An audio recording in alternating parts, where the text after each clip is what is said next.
درود پاک کب کب کہاں کہاں اور کیسے کیسے کام آتا ہے۔ ایک بہت ہی خوبصورت واقعہ، بڑا ایمان افروز واقعہ ہے جو میں آپ کے سامنے پیش کرتا ہوں۔ ایک دوست نے اپنے ایک دوسرے دوست کو قرض دیا، اور جب اس نے قرض دیا تو وہ قرض ایک بڑی اماؤنٹ تھی، 3000 دینار۔ وہ ٹائم آ گیا جب اس ٹائم وہ قرض لینے کے لیے اپنے دوست کے پاس گیا کہ بھائی مجھے میرے پیسے واپس دو، تو اس نے کہا کہ پیسے تو نہیں ہے میرے پاس، میں کولیپس ہو گیا ہوں، بزنس اب میرا ختم ہو گیا ہے، میں تمہاری رقم نہیں دے سکتا۔ اس نے ایک اور ٹائم دے دیا اسے کہ ٹھیک ہے اب اتنے دنوں کے بعد میں دے دوں گا۔ وہ ٹائم بھی گزر گیا، اور جب وہ ٹائم بھی گزر گیا تو اس کے بعد اس دوست نے کہا کہ اب تو پیسے دے دو بھائی، میرا ٹائم پورا ہو گیا ہے۔ پھر نہ دے سکا ٹائم۔ آخر کار معاملہ جو ہے وہ کورٹ میں چلا گیا، قاضی کے پاس چلا گیا۔ اب قاضی نے جس کو پیسے دینے تھے اس کو بلایا اور کہا کہ بھائی آپ کو اس کے پیسے دینے ہیں؟ کہتا ہے ہاں پیسے تو دینے ہیں۔ تو کہا پھر دیتے کیوں نہیں ہو؟ کہا پیسے ہیں ہی نہیں، کاروبار ہی ختم ہو گیا ہے، قرضہ تو لیا تھا، اب میرے پاس بچا ہی کچھ نہیں ہے۔ تو کہا اچھا اب یہ بتاؤ کہ کب دو گے، کیسے دو گے؟ اس نے کہا بس میرے پاس پیسے ہی نہیں ہیں۔ تو کہا اب تمہارے پاس 30 دن کا ٹائم ہے، 30 ڈیز میں یا تو اس کے پیسے لوٹا دو یا 30 دن کے بعد تمہیں قید کر دیا جائے گا۔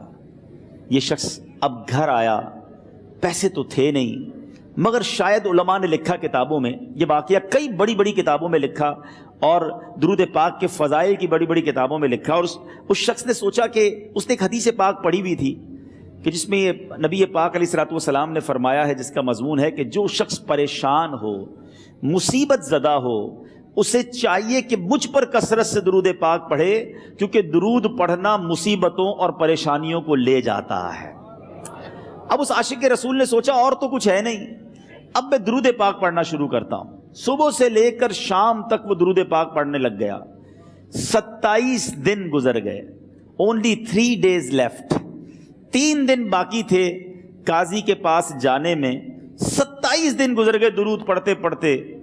جب 28ویں رات آئی تو آنکھیں تو بند ہوئیں، مگر خواب میں اسے ایک آواز آئی، گھبراؤ نہیں، تمہارا قرضہ ادا کر دیا جائے گا، تمہارا مسئلہ سالو ہو جائے گا۔ صبح اٹھتا ہے، درود پاک پڑھ رہا ہے، مگر کہتا ہے یہ آواز سے تو مسئلہ حل نہیں ہوگا، پیغام کیا ہے اسے سمجھ نہ آیا۔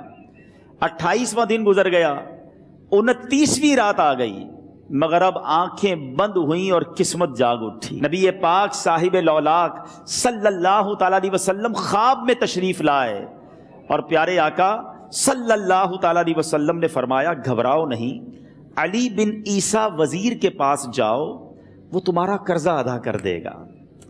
اب یہ عاشق رسول صبح اٹھا تو ویری فریش، حشاش بشاش کہ اب تو کام ہو گیا، نبی پاک نے خواب میں آ کر بشارت دی ہے۔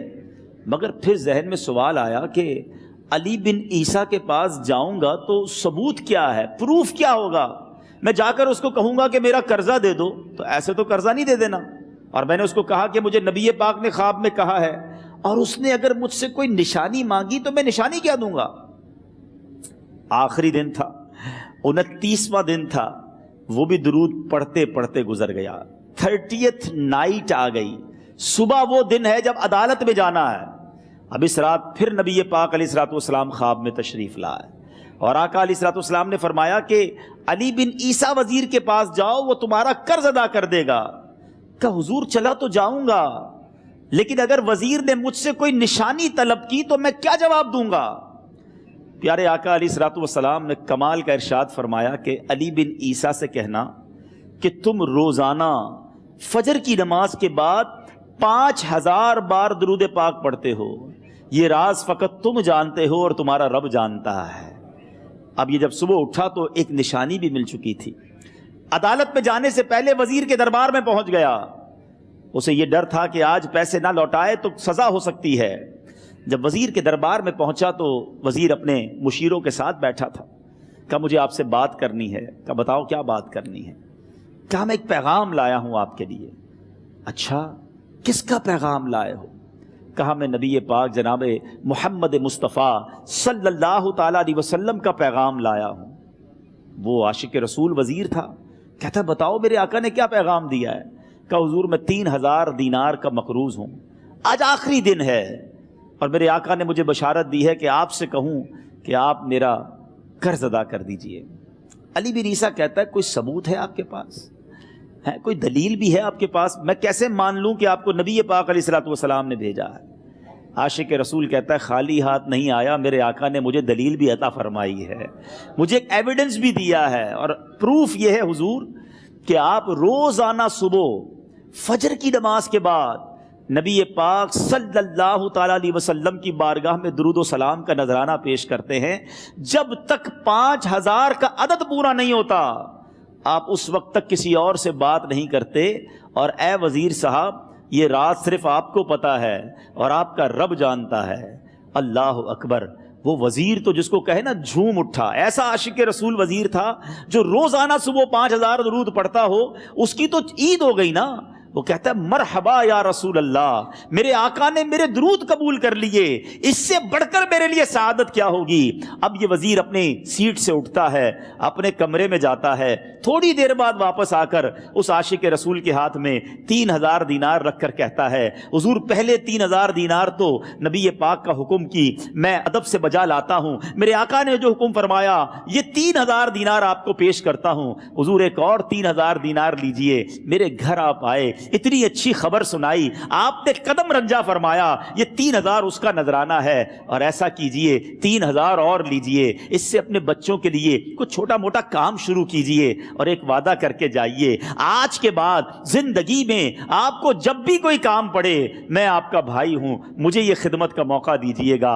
اللہ اکبر! وہ مقروض جو ایک رات پہلے 3000 دینار کا مقروض تھا، ہو سکتا ہے اس کے بیک آف مائنڈ یہ بھی چل رہا ہو کہ اب شاید کل میں نے جیل میں جا کر، عدالت میں جا کر گرفتاری دے کر جیل میں جانا ہے، مگر اب 9000 دینار ہاتھ میں ہیں۔ عاشق رسول جھومتا ہوا نبی پاک کی یاد میں گھومتا ہوا اب عدالت میں پہنچا۔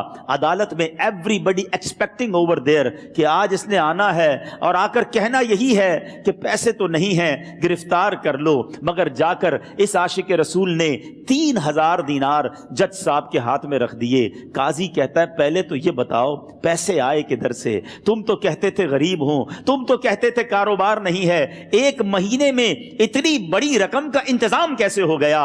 سبحان اللہ! اس عاشق رسول نے گویا زبان حال سے یہ کہا ہوگا کہ یہ تو کرم ہے ان کا، ورنہ مجھ میں تو ایسی بات نہیں، اتنا دیا سرکار نے مجھ کو، اتنی میری اوقات نہیں۔ اس نے وہ پورا واقعہ بھری عدالت میں سنا دیا۔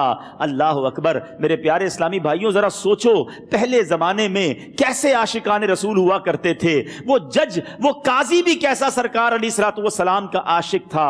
اپنی سیٹ سے اٹھتا ہے، بھرے دربار میں، بھری عدالت میں، وہ اپنے چیمبر میں، اپنے کمرے میں جاتا ہے، اور تھوڑی دیر بعد واپس آ کر اس کے ہاتھ میں بھی 3000 دینار ہیں، اور وہ 3000 دینار جو ہے وہ اس عاشق رسول کے ہاتھ میں رکھتا ہے کہ سارا ثواب علی بن عیسیٰ کیسے لے جائے، میں بھی تو نبی پاک کا غلام ہوں، میں تمہارا قرضہ میں ادا کرتا ہوں۔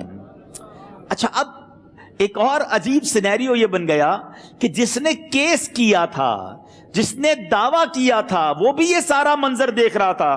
کہتا ہے جج صاحب ذرا رکیے، میں بھی اپنے آقا کا امتی ہوں، اور ایک کام کیجئے، قلم کاغذ منگوائیے، اس عاشق رسول کا قرضہ ہی میں معاف کر دیتا ہوں۔